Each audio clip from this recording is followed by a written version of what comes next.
O senador Humberto Costa, que é da oposição, está dentro desse grupo aí que dá as cartas na CPI da pandemia, o G7. Senador, hoje a gente viu um depoimento que teve mais ingredientes de política local do que de CPI da pandemia, mas de todo modo eu acho que a notícia que Raquel Vargas trouxe agora suplanta então essa discussão que a gente teve mais cedo. A decisão do Ministério da Saúde de, no dia em que o líder do governo apresenta uma nova versão para a tomada de providências, digamos assim, no caso Covaxin, a decisão do Ministério da Saúde de suspender o contrato vem em boa hora, é bem recebida pela CPI ou alimenta a intenção de entender exatamente o que aconteceu por indicar ali que pelo menos o governo agora está olhando para o contrato com cautela? Boa tarde, bem-vindo. Bem, boa tarde. Na verdade, eu entendo que essa decisão é, de certa forma, um reconhecimento de uma culpa, não é? Esse contrato tramitou durante muito tempo, nesse período do Ministério da Saúde. Houve, inclusive, esse episódio da mais alta gravidade que aconteceu no mês de março, portanto, já são praticamente quase 5 meses, né? 4 meses, né?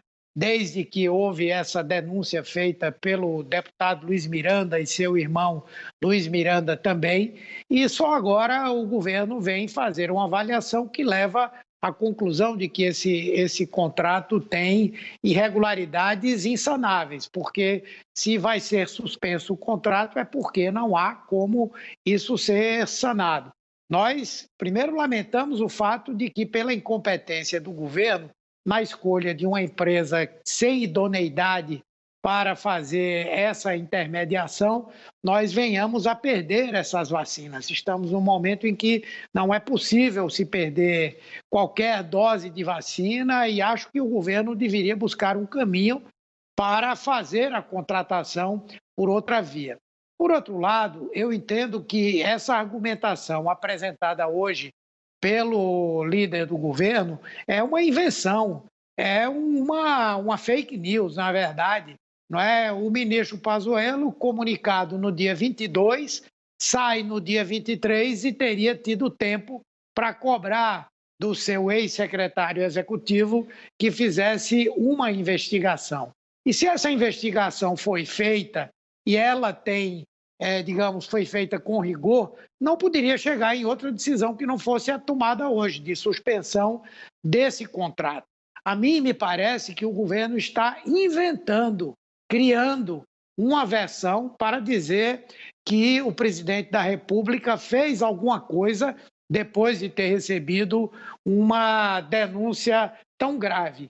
Então, como você disse, no serviço público nós não podemos ficar esperando que a conversa de um telefonema ou um bate-papo ou uma reunião seja suficiente. Não, nós queremos a comprovação de que o presidente Bolsonaro acionou o ministro Pazuello, que, aliás, já era um ministro sem pasta, porque vivemos durante vários dias a situação de termos um ministro que já tinha saído e outro que não tinha entrado ainda, né?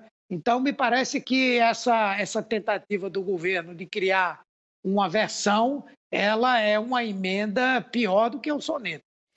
Perfeito, senador. Hoje a gente vai, então, acelerar aqui, porque tem todo mundo que quer falar com o senhor e o noticiário pede também. De novo, informação importante trazida pela Raquel Vargas, muita informação de bastidor, a gente precisa repercutir. E, claro, teremos também integrantes da base aliada do governo daqui a pouco para trazer o outro lado. Vem para cá, Leandro Rezende, direto do Rio de Janeiro. O senador Humberto Costa é seu, pode conversar com ele.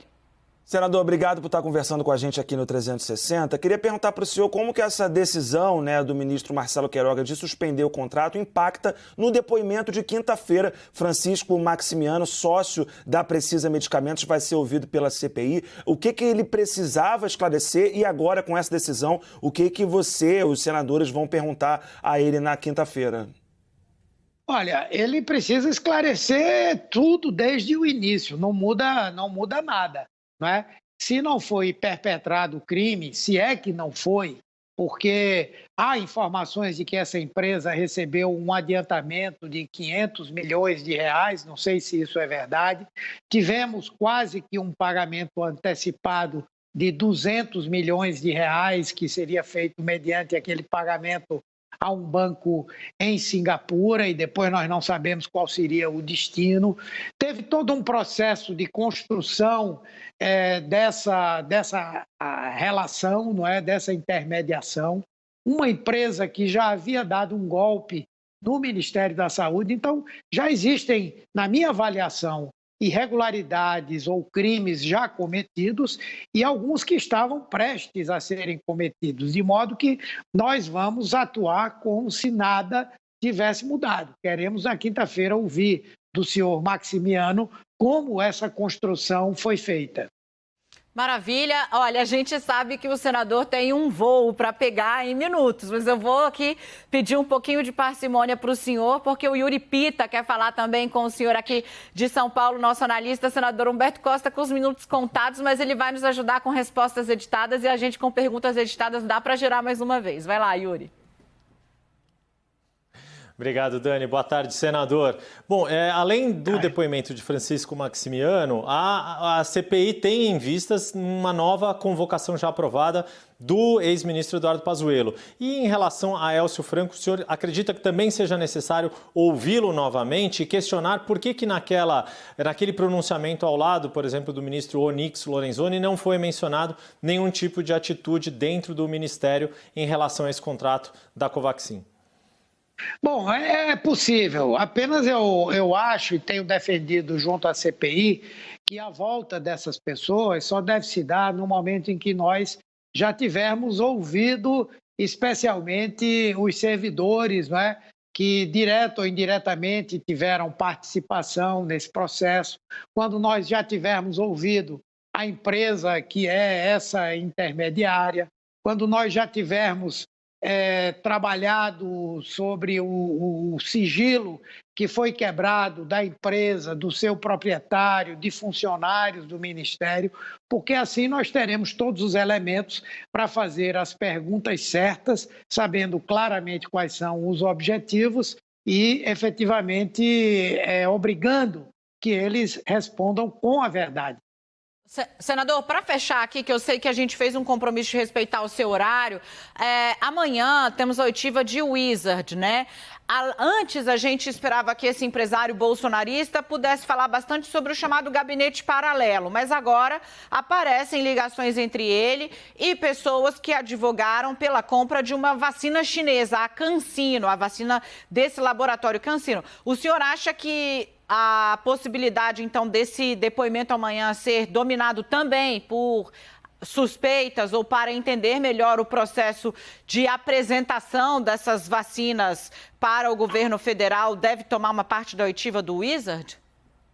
Com toda certeza. Esse depoimento de amanhã é muito importante. Primeiro, porque paira sobre esse cidadão a acusação de ser um dos principais financiadores de notícias falsas sobre a pandemia, a questão da indicação de medicamentos que não têm utilização prática adequada para a Covid-19, a presença informal dele no Ministério durante um largo período, inclusive negociando importação de cloroquina para o nosso país, a participação dele agora nessa negociação. Ele estava cumprindo, não é, ou tentando cumprir, juntamente com o senhor Luciano Hang e um amigo, um aliado político do deputado Ricardo Barros, o mesmo papel que a Precisa estava tendo em relação à Covaxin. Então, nós queremos saber como é que ele, que foi um empresário da área de educação em línguas, né, que é dono de pizzarias e tal, e que agora enveredou pelo ramo do comércio de medicamentos. Quer dizer, deve ser um grande empreendedor realmente, mas precisa nos explicar como fazer isso e o fato de ter essa proximidade, de ser alguém da cozinha do Palácio do Planalto, vai obrigá-lo a nos explicar se essa participação é fruto de algum tipo de crime, como, por exemplo, a utilização de prestígio, de algum tipo de poder para se enquadrar na condição de sócio desse investimento.